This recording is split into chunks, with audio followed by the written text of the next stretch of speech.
À quelques jours du deuxième tour, les candidats qualifiés, Jean-Noël Carpentier pour le Parti socialiste et le mouvement unitaire progressiste et l'UMP Jean Bardet, font les comptes. Jean-Noël Carpentier mise sur le rassemblement à gauche. Jean Bardet espère, lui, bénéficier des reports de voix à droite. Après les soutiens du Parti chrétien-démocrate et de Debout la République, le député sortant peut désormais compter sur un appui inédit, le Front National. Alexandre Simoneau a fait savoir qu'il votera Jean Bardet dimanche. Et même si le secrétaire départemental se refuse à parler de consignes de vote, il espère bien être entendu par ses électeurs.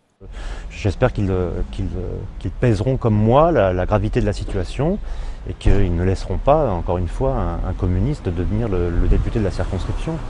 Encore une fois, ce n'est pas tellement un vote en faveur de M. Bardet, mais c'est surtout un vote pour éliminer M. Carpentier. Un soutien de taille pour Jean Bardet, qui est arrivé 2 points derrière Jean-Noël Carpentier au premier tour, avec 31% des voix. Les électeurs frontistes, qui représentent 16% dans la circonscription, sont pour lui une armée de voix indispensable pour espérer battre son adversaire. Tous les électeurs de cette circonscription qui se retrouveront dans les valeurs que j'ai défendues, que j'ai écrites dans mes tracts, que j'ai dites dans mes réunions publiques, tous les électeurs qui voteront pour moi seront les bienvenus.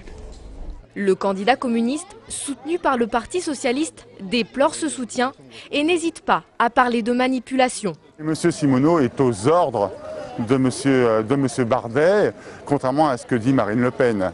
Cette volonté exprimée par monsieur Simoneau traduit bien l'affolement de monsieur Bardet. Il est isolé et il fait preuve de toutes les manigances possibles et inimaginables. Au-delà de convoiter les électeurs de droite ou de gauche, l'autre enjeu de ce second tour est de réussir à mobiliser les abstentionnistes, et ils sont nombreux, plus de 44% au premier tour dans la circonscription. Leur participation ou non influencera le scrutin.